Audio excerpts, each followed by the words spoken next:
Well, zinc, copper, gold, silver, nickel, all the feels when it comes to battery and technology minerals. We heard from BHP yesterday about the focus on future-facing materials. Well, on the other end of the spectrum, in terms of company size, we've got Belararox, which has recently received some drilling results. Its MD, Arvind Misra, joins us now. Arvind, welcome. Apologies for my pronunciation of the company name, which I believe is based on an area or a location that you're drilling near. Just give us a rundown on the company itself. Good morning. Thank you for inviting us on your channel.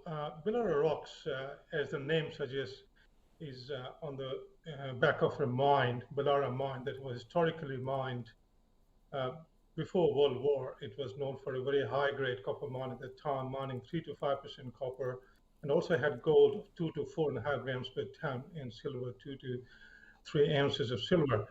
And the location of this is about 3 hours drive northwest of Sydney. It's in the famous Lachlan Fold Belt, which is known as the Elephant Country, hosting a lot of significant mineralization. So as you pointed out earlier in your introduction, we are focused on this renewable technology and future metals, and we have very good project in terms of Belara, which has been mined before and also explored by previous owners, which includes companies like Rio Tinto. They explored for some time, and more recently it was explored by Iron Bark. And when we inherited the project, we were not just like a explorer which is sniffing the ground. Basically, we got this project which already had some work done, which is 30 holes drilled approximately before we got it. It already had a Joe 2004 resource. So we're very placed, very advanced explorer in the technology and renewable market space. Okay, so I understand that you did have some mineralization coming through at a most recent, exploratory drilling program. So what exactly is it that was found? Why would investors want to come into the company off the back of it? Oh, look, we had a very successful drilling program. We drilled about 5,500 meters, concluded our drilling program last week. And multiple holes that we drilled, they have intersected massive sulfide. And some of the holes, they have come out very spectacular. I mean, it's one of the holes, we call it Belara C0013. It intersected 7 meters of 2.5% zinc approximately and 2.5% of copper. And it also had silver, lead, and zinc, gold, lead, and silver. In addition to that, the core of that was about 3 meters of about 5% zinc and 5% copper. It's very, very high grade, and many other holes that we have drilled, the assay results of them are coming out to be better than the model, most of the cases, than it was modeled before by the previous owners. So very excited about that results that so far. We're looking forward to now announcing our remaining holes. There are 17 more holes in a couple of weeks' time, which will lead to the resource estimation, which will be made and resource published by us by next month. Okay, so you've mentioned that there had been previous exploration and digging there by some big names.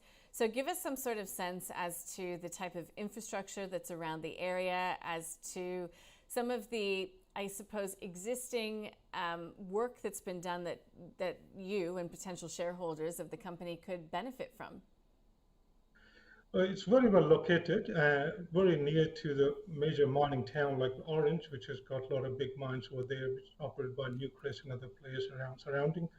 So this town, Belara, is near a small village called Gulma, which is about only 30 minutes drive from Mudgee, about an hour drive from Dubbo, and 90 minutes from Orange. And it's got other mines nearby, which are only about an hour drive. So, and well serviced by roads. So from infrastructure point of view, it's very well located. And compared to other states, there is no drive in, drive out. We are able to find local employees, locally skilled people there. And all in all, it's a very good location for us to be able to service and develop a mine over there. Okay, Arvind, in best case scenario, when do you actually get some of this to market? Because it's such a long road, for explorers and shareholders as well. Oh, correct. I mean, it's fairly many years of journey from here on. We are only announcing our maiden resource next month. And we also have some very exciting targets beyond what we are drilling. We are drilling about 700 meters right now along the strike, and we've only drilled up to 300 meters below the surface. But the ore body remains open at the bottom and along the strike. And the modeling that we have done so far shows us that we probably would be drilling another 1.5 kilometers along the strike. We got 34 drilling targets that will most likely expand our resources to a level that we can start contemplating doing a feasibility study and eventually leading to a mine development and production after that. But generally, typically this time scale on these things are anywhere from 3 to 5 years. That's how long it takes if we're doing all well and if we get along well with the government and get the approvals on time. That's how long it will take.